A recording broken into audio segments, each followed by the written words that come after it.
All right, I quit. Tired of the status quo. Don't have to wait to January to make these New Year's resolutions. I also want to say, too, while we're talking about this, I don't know if you know Pastor Thad, and he's probably self-conscious about it, but I don't know if you noticed Pastor Thad, man, he just had to keep pulling his pants up. I don't know if y'all paid any attention to that.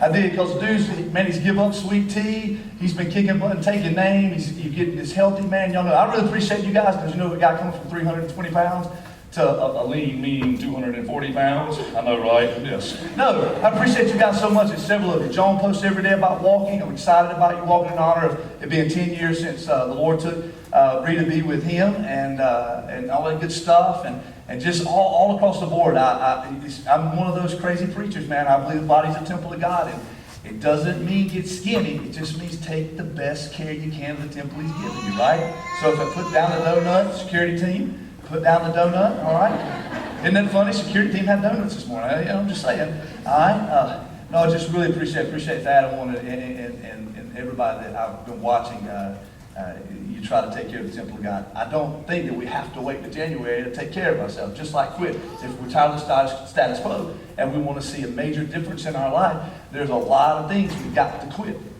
All right? Most of the time we hear about all the things we need to do. There's a lot of things we just need to quit. We need to give up. Last week we launched into the series talking about quit making excuses, okay? And I'm not going to re-preach that, but I want to say before I preach this message and get it out, thank God, get it out of my system, this one has kicked my butt, all right? And yes, I just talk real frank with you guys, okay? All right? Not the guy that works at the store, but just real plain, okay?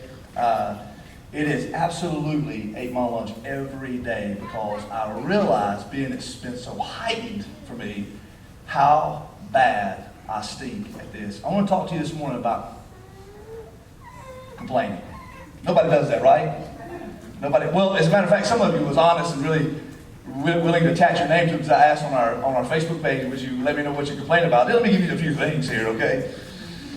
Work was kind of up there. It was probably the most common, and we spent a lot of our time there as an adult working, whether it was lack of communication or everybody else not doing something, or it's just, I can remember reading several different things about work. A lot of us complain about work.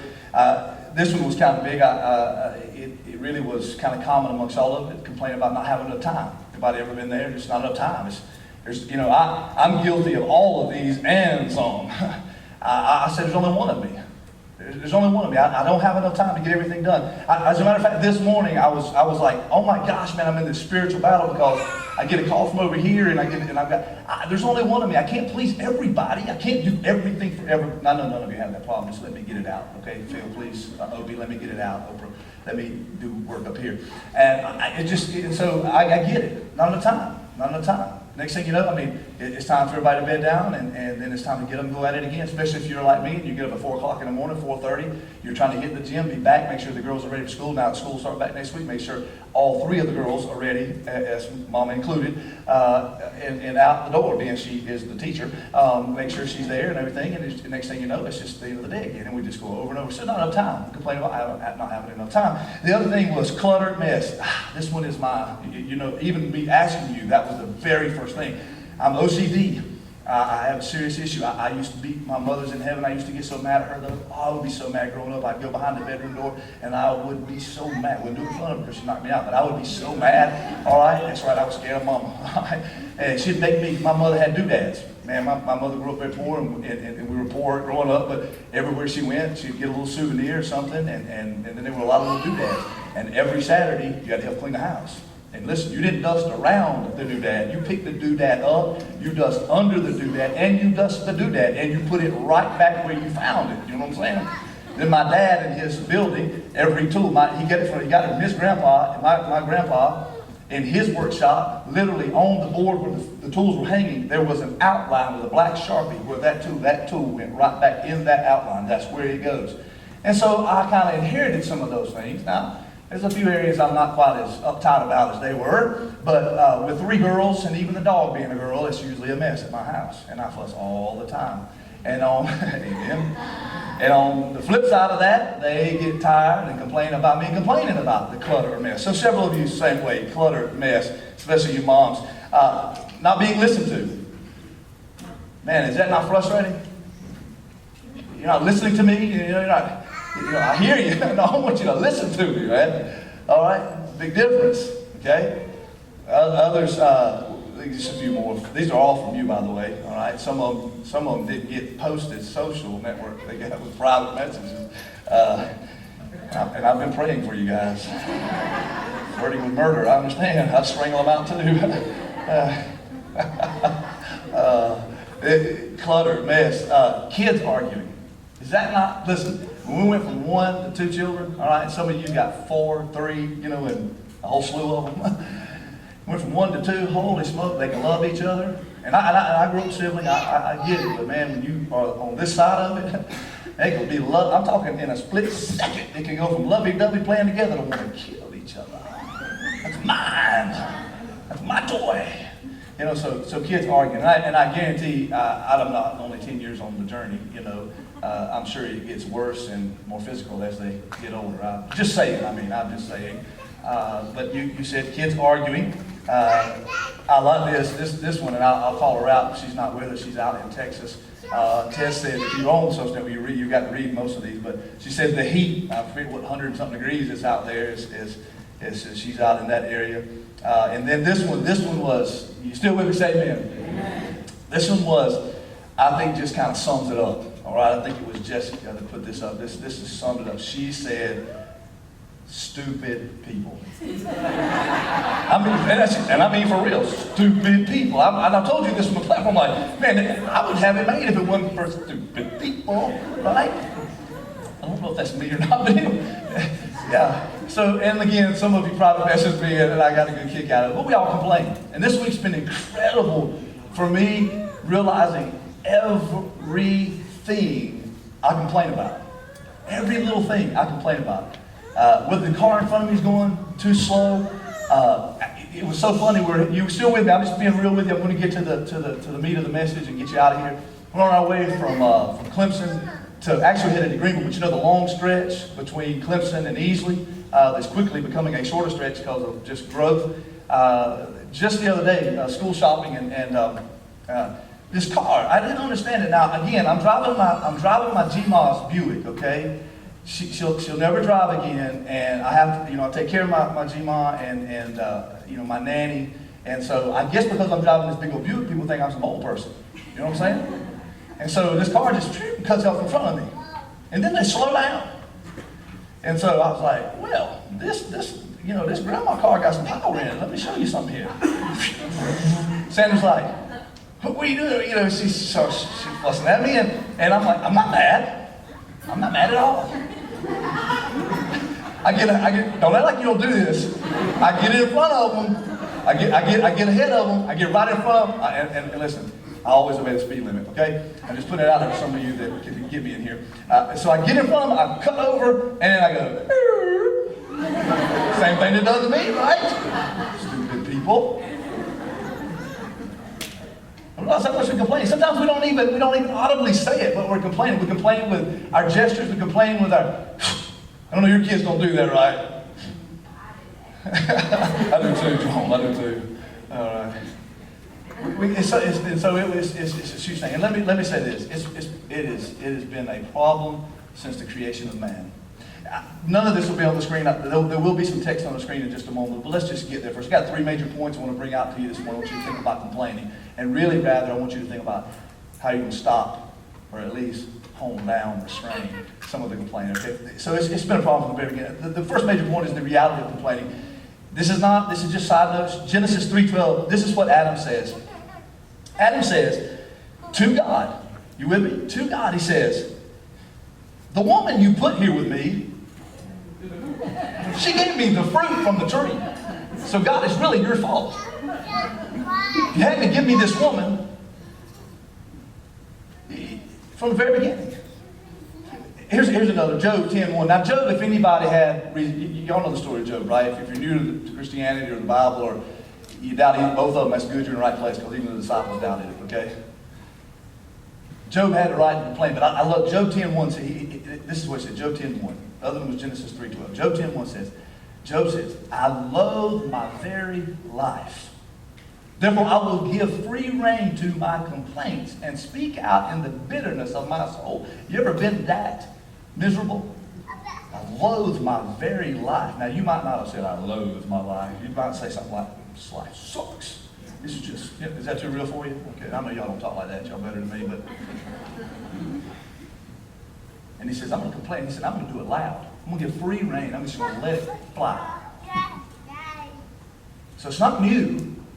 So the reality of it is it's not new. And let me give you something great. I think this is a really cool illustration of it. Exodus 16, 2 and 3 is all I'm going to pull out. Exodus 16, 2 and 3. Here's the children of Israel. It says this. It says, in the desert, the whole community grumbled against Moses and Aaron. The Israelites said to them, if you only would let us, if only we had died the Lord's hand in Egypt. Because this is what we did. We sat around pots of meat and ate the food we wanted. You brought us out in the desert to starve the entire assembly to death. Now watch this. Let me set the stage for you. Talking about complaining, just so that you don't feel alone, okay? You know. Here's a group of people that they had one prayer. You with me, right? One prayer. God, free us. So what does God do? God frees them. Well, Pharaoh changes his mind, though, and sends the army out and says, I want them back. Okay, because, you know, he's going to have all the workers and stuff. So I got to have the brickmakers, we got to have them back. So he goes, so he's chasing them. I know I'm paraphrasing, but you understand the story, all right? He chases them all the way to this big, ginormous sea called the Red Sea, right? They get to the Red Sea. The enemy is pressing in on them. There's an obstacle in front of them. But listen, what does God do in that? God absolutely, what's he do? He parts the Red Sea, right? You said this is Bible school stuff. Well, stay with me, all right? Easy for you to understand. He parts the Red Sea. They cross over. The Bible is very clear, on dry land. Now, that's some power, man. That's God flexing his muscle, man. He was like, boom, and dry land. Then as the enemy chases, what happens to he just closes them in. He wipes all of them out. Then, you're still with me, right? I mean, that's cool, right? I mean, that's really cool, all right? Then, he provides heavenly food for them. Now, I don't know if it tastes bland or not. What did it really even matter? Manna. Every day would be fresh. Every morning, as the dew would be there would be heavenly bread, literally. Their clothes never wore out. Their shoes never wore out. They were always provided for. There was a light and a cloud of smoke. They never had to worry about which way to go. Everything was taken care of. But yet here you find that, God, if you'd have just left us in Egypt, at least we had meat to eat. And we look at it and go, God, but we do the same thing. So what? The faucet has got a little drip to it. At least you got running water in your house. Check it. I know some folks have to walk, literally, not like Papa used to say, but they literally have to walk miles to get their water, and they poop outside. That's weird. Oh, that one was too much. I'm sorry. It's crazy. We do. Oh, watch this. Watch this. We look at these guys. We look at it and we go, man, they complain about me that we do this. We go to McDonald's because it takes I pray you don't go to McDonald's. Just let me do this illustration, okay? It takes an extra minute to get your burger. Holy smoke. I know folks right now in the world that have to hunt it down, kill it, skin it, clean it, cook it up, all that. Some of you would be like, I'm going straight back to what Jesus made us, but God made us. I'm going back to a vegetarian. I mean, you can fruits and the plants.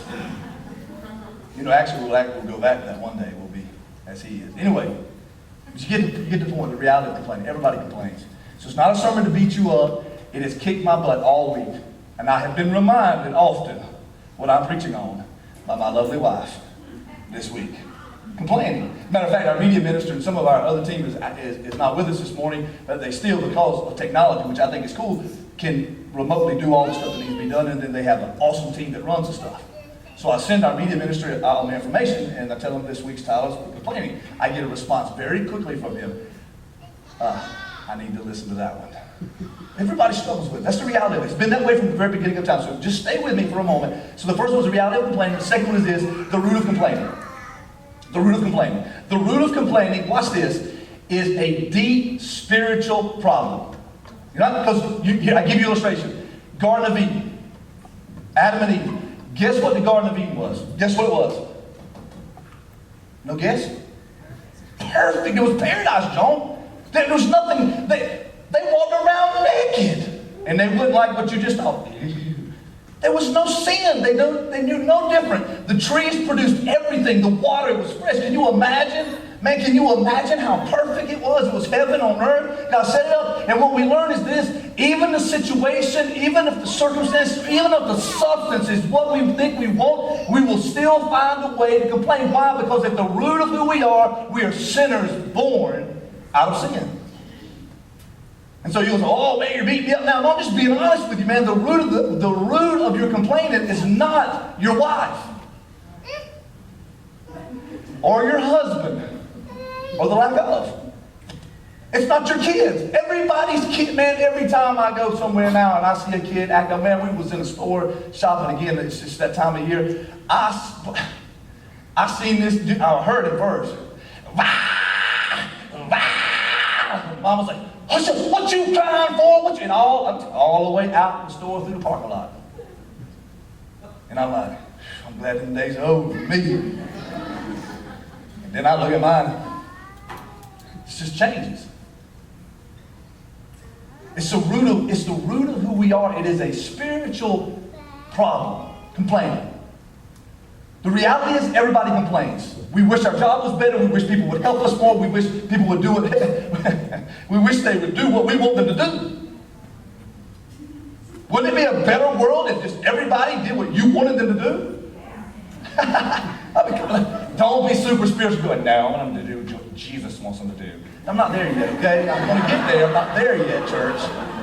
I get it, all right? Don't beat me to the end of the story, okay? Yes, it would be. But that's not the world we live in.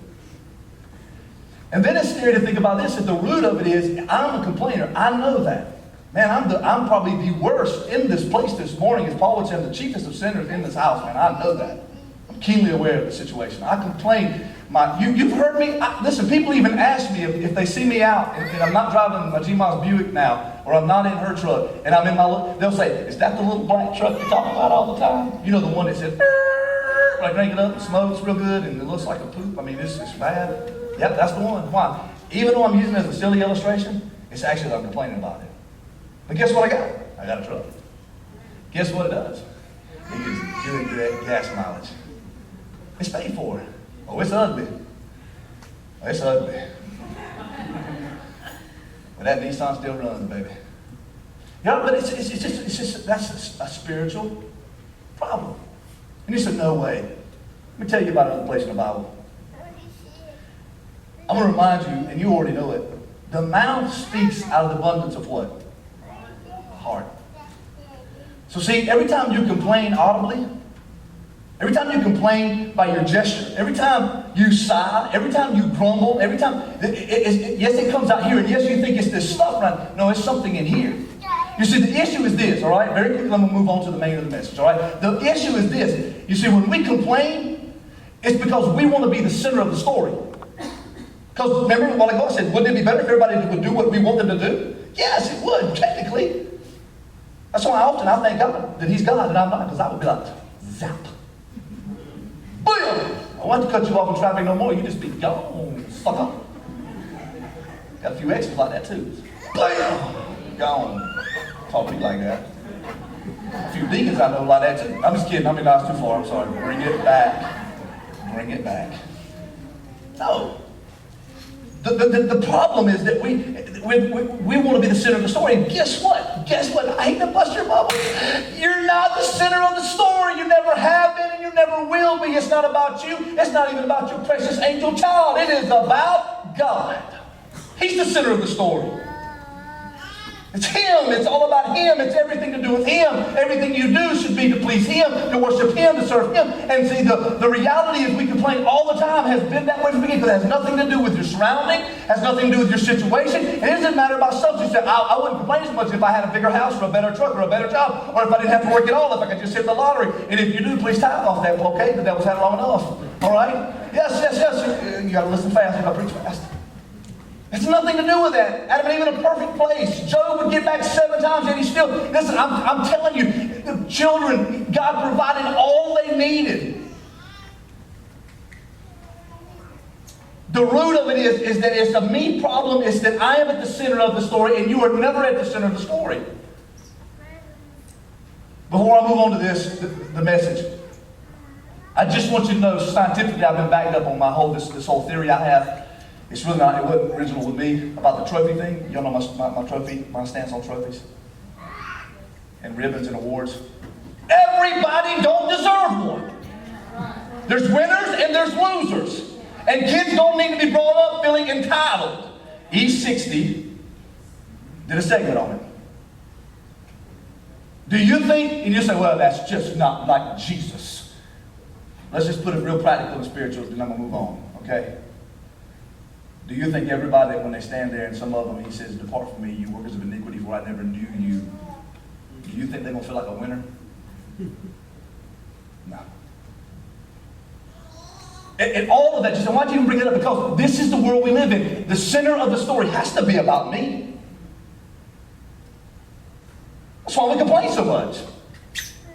So here it is. Here's the message. We'll put some scripture on the screen. You thought, well, no, I'm just not getting started. Okay. Yes, I'm Baptist-costal. Reality, the root, and here's the message. Here's the restraining from complaining. I want you to put some verses up, media team. If you have your Bible, I want you to turn Philippians 2, 14 and 15. Just 2 verses and a couple thoughts. I promise you, I promise you I'm done. Be on the screen if you do not have a Bible or a notebook with you or a phone or whatever it is, okay? Paul, now let me set the stage. Paul, this is one of what we call the prison epistles. Epistle, I'm not going to be funny like other preachers. It's not an apostle's wife. It's just a short letter, all right? So he's in prison. We really believe, historically, he's right about the time he's going to lose his life. I mean, he knows these things are going on, the persecution. And so just to tell you all that, to set it in context, here's what Paul writes to the church at Philippi. Do everything without grumbling and arguing. What is that? Complaining. Do everything without grumbling or complaining. Next verse. So that you may become blameless and pure, children of God without fault, in a warped and crooked generation. Then you will shine among them like stars in the sky. And you thought B.O.B. was original in that. No, God knows. Stars in the sky. Anyway. Restrain from complaining. I'm going to give you these. The what, the why, and the how. Here's the first one. I'm telling you, I'm gas pedals down. Here we go. Ready? The what of restraining our complaining is this. Simple. Elementary. I didn't have to go to seminary to figure this one out. Didn't have to decipher the Greek. I can read it, so can you. Okay? If you can't, I'll read it to you. Do not grumble and argue. Young adults, do not grumble and argue. Gentlemen, do not grumble and argue. Ladies, do not grumble and argue. I love you. Okay? Y'all crazy. How do we restrain from complaining? How do we put the restraints on that? Being the reality is, they've been complaining since the very beginning. It has nothing to do with the situation, the surrounding, or the substance.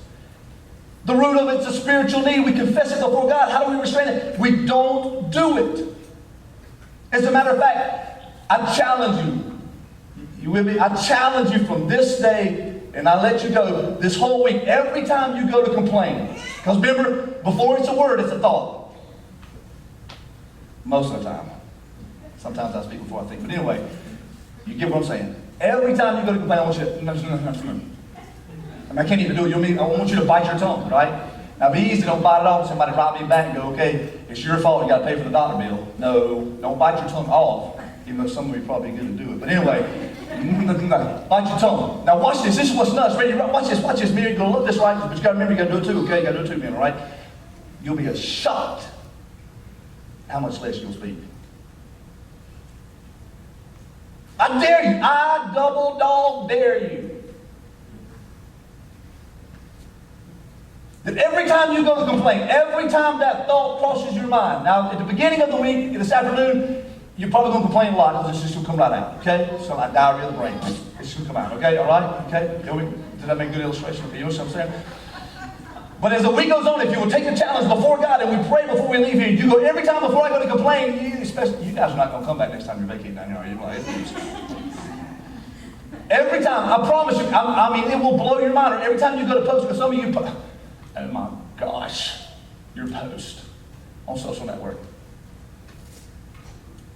Positive. negative. And listen, I love you.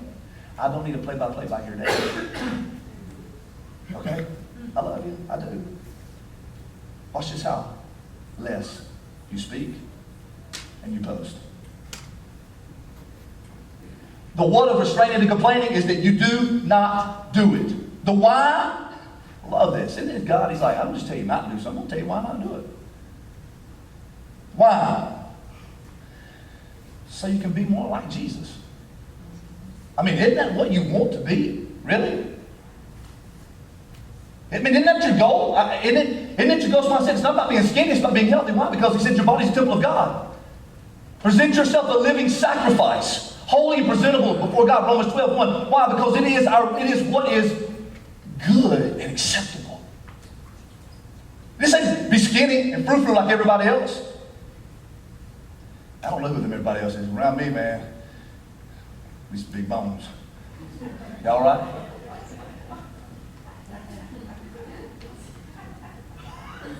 Yeah, fine. Really? You like that? Why? So I want to be like Jesus, man. Here's the thing. I asked you this on social network. I got a lot of private messages. Listen, people read it. I don't, because we're administrative, we can see well over 1,000 views. Well over. I didn't do 2,000 views or 1,600 or something like that. I don't remember now. But that means that those people read that. So you're not the only ones that commented on it, had the thoughts. You know what I'm saying? And here's the thing. You listen to me. Here's the why. Because I want to be like Jesus. And if everybody else is complaining, how are they going to see Jesus? And you say, it doesn't really say that. Yes, it does, because he says, do not, or do everything without grumbling and arguing, which is complaining. Literally, I think the New Living Translation uses the word complaining there. It's what is really closer to the Greek's meaning there, all right? But you get the gist of it. So that you become blameless and pure children of God without fault. Who does that sound like? Blameless, pure, without fault. Do you know anybody pure, blameless, and without fault this side of heaven? I don't know. The one I know is Jesus. So why in the world would he want me to stop complaining so friggin' much? Because I need to stand out like the star and shine and be bright. God didn't create me to fit in, but to stand out. I'm not supposed to be like everybody else. I'm supposed to be like Jesus. I don't complain all the time. So the what, the why, and now the how. How do we restrain the complaining? Here it is. You with me? This is deep. This is worth shaping your legs this morning for. It's deep. Hang on, baby. Hang on. How do we do it? Choose to rejoice no matter what. I choose to rejoice no matter what. You say, nah. Yeah, listen. I didn't read these verses to you, but I'm going to read these to you right now. It's the same chapter, just a few verses down. Philippians 2:7. Paul says this, even if remember I told you he's in prison, he's by the end of life. There's always a reason why I do everything, but here's the reason. Even if I'm being poured out like a drink offering, Paul says, on the sacrifice and service coming from your faith. I'm glad and rejoice with all of you. So you too should be glad and rejoice with me. What does he say he poured out a drink offering?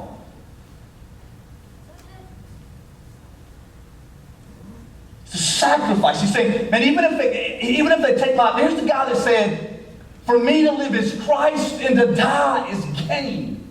Here's the guy that come to his place that knew what it was like to have all of this stuff, but yet learned to be content in this, whether he had much or he had little, whether he was up or whether he was down, whether he was in prison, whether the situation was good or the substance was great. It made no difference. I choose, instead of to complain, to rejoice. Thank God I got running water. Thank God I got a helpmate. Thank God I got children, because some people can't have children. And some people don't need children. Y'all all right? Instead of complaining. You tired of the status quo? Tired of the same old stuff? You want to radically shift your relationship at home? I'm serious. No, you don't have to read the latest sex book. Get the latest movie. 50 Shades of 20 Grays. I don't know, whatever it is.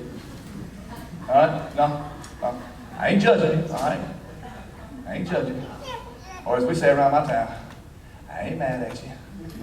All right? I'm serious. You want to listen. You don't need counseling. Well, some of you might. But here it is. Here's the basis of it. Stop complaining. You want more attention from your wife? You want more attention from your husband? Stop complaining. You say, how do you know? From the very beginning, complaining.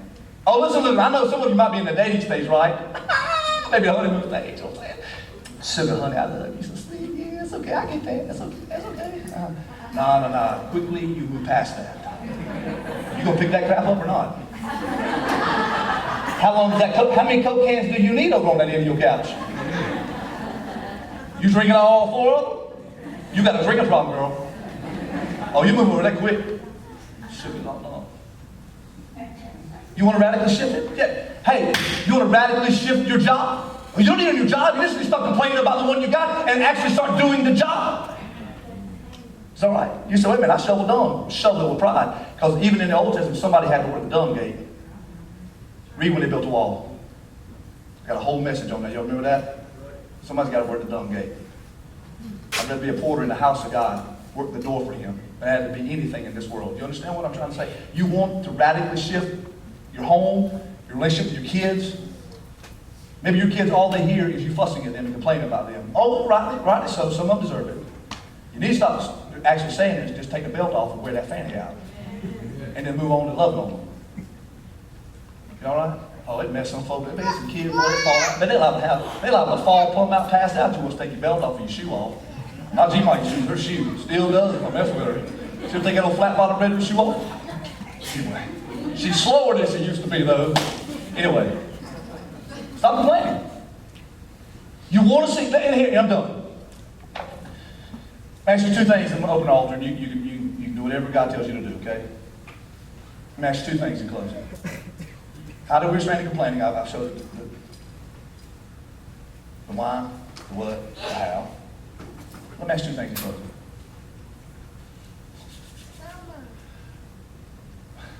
What has your complaining changed? There's still 4 Coke cans on her end of the couch. Well, maybe not today. What's your complaining changed? Nothing. It didn't change a thing. Guess what? I passed that car, slowed down in front of that car. At the very next red light, they went right on by me.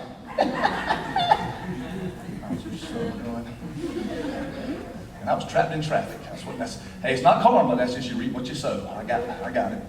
What's your complaining changed? You keep complaining to your wife? It ain't gonna change a thing, man. Marriage is meant to be where you serve one another. It's not about you. See, again, the root of the problem of complaining is that you want to be the center of the story. You are not the center, and neither are your kids. God is. So 2 questions. The first one was that. What has your complaining changed? I guarantee nothing. You say, well, I feel better about it. Second question, invitation. What's your complaining changed? What's your complaining cost you? It's a kind of a gross illustration. There's probably some pictures floating around. I sit down and most of the summer I wore a tank top.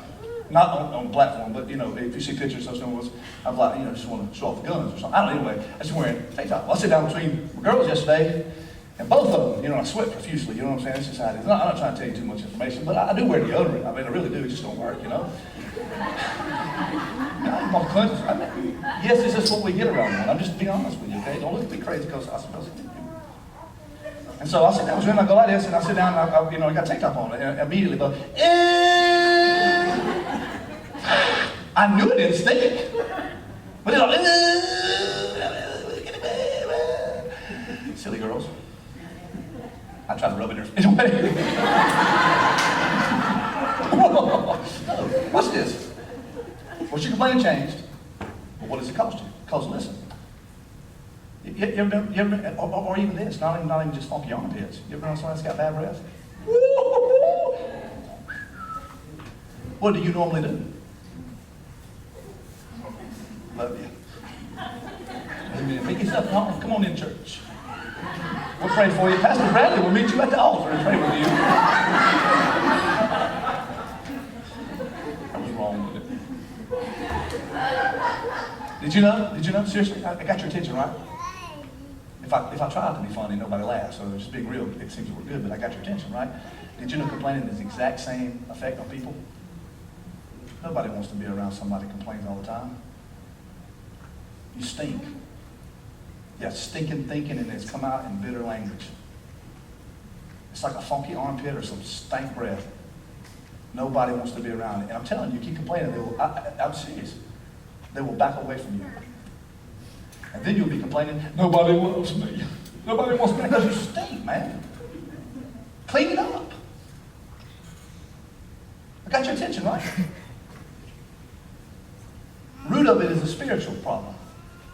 Learn to be content and rejoice. I choose to rejoice. You say, yeah, you hadn't had some of the hard knocks. Well, hey, my hard knocks might have been like your hard knocks, but I've had some hard knocks, and I'm telling you, God is raising up a warrior in me. I'm going to praise my God. I'm going to fight for it. I'm going to praise him because my Bible teaches me that my God inhabits the praises of his people, and I choose to praise him no matter the situation. I don't care, hell or high water, money or no money, disease or not. I'm going to choose to rejoice in him because I know my God is in charge, and I don't want to stink. I want to shine like he's created me to shine. I want to be a sweet-smelling savor to those around me. I want them to know there's something different about me, and they'll want to taste and know that my God is good no matter what. I've never begged bread, and I have never went without.